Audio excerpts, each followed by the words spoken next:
शेठ यांचं स्वागत आहे, जालिंदर फारणे साहेबांचं स्वागत आहे, बाकी सर्वांचं भगिनींचं स्वागत आहे। तरी कार्यशाळेला आम्ही येस्तोर किंवा इथं यायचं म्हटलं साहेब, तुम्ही काय मला स्टेजवर बघताय, पण कुठं बघताय? ते कोपऱ्यातल्या खुर्चीवर। आमच्या हातात माईक दिला, द्यायचं म्हटलं की आम्ही आज जमतच नाही।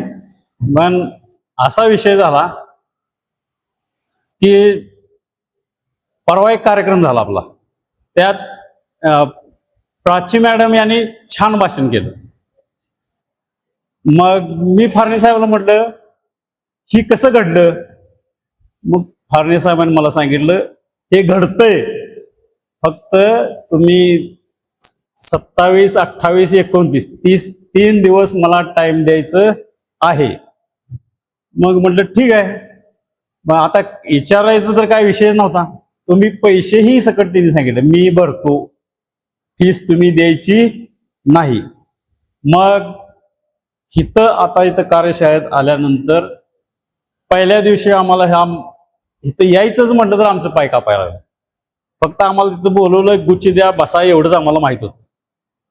मग मॅडमने आम्हाला ते कसं बोलायचं, कसं हे माईक धरायचा, हितनं सगळी आपली सुरुवात त्या मॅडमने केलेली आहे।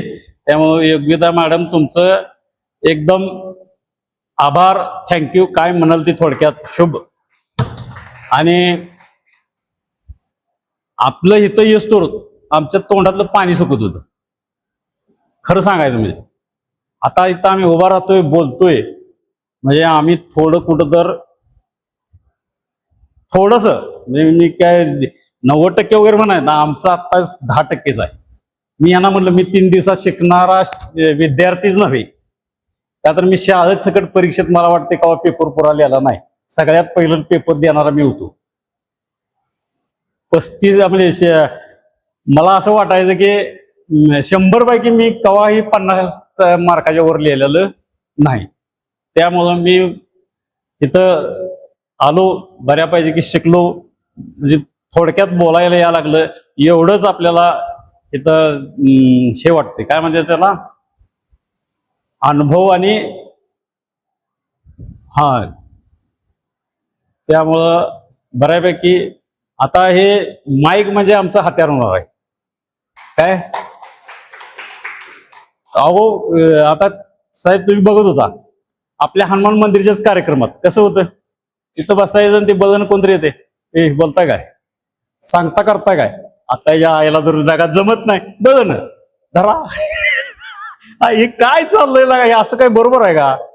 म्हणताना फारणे साहेब असं म्हटलं पैसे काल मी दिले त्यांना की बघितल्यावर, नाहीतर पैसे देणार होतो मॅडम, आपलाही विचित्र माणूस आहे। काय जर तुमची विद्या मला आली तर आपण पे करणार, नाही तर नाही। त्यांनी सांगितलं मी पे करणार आहे म्हणून, आपला त्याचा काही विषय नाही। पण आज मला काय सांगायचं आहे की मी इथं आल्यावर मला त्याचा कॉन्फिडन्स आल्यावर मी आपल्या मित्राला म्हटलं, का तर मी ह्याला बिचारायला बघितलं होतं 3-4 वेळा स्टेजवर, आणि पोपट माईक मला येत नाही, पण तिथं मान हलवायची म्हणजे लय बेकार वाटते हो। असं करायचं आणि ती बदन त्यानं डावचायचं, शी पाक ह्याच्यात लागतंय, पण ते आपल्या लोकांना कळत नाही। म्हणताना म्हटलं तू इथं येऊन बघ, काय आहे ते बघ, आजच्या दिवस बघ, परत आपण कार्यशाळा आपण लावू, अजून आपले मित्र आहेत, आपण अनेकदा आपण कार्यक्रम ह्या घेऊ।